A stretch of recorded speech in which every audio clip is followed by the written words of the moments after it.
Question on are central banks around the world at all concerned about independent digital currencies versus central bank fiat currencies, and a potential to move away from the US dollar, which runs oil, all the major commodities which are priced in US dollars, and what sort of impact that would have on the international financial system? The answer is yes, critically concerned. Mostly in that what is advertised on the tin is not what is in the tin for the purported alternatives to central bank cash.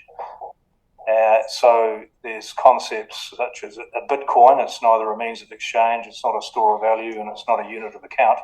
Yet people try to use it as that.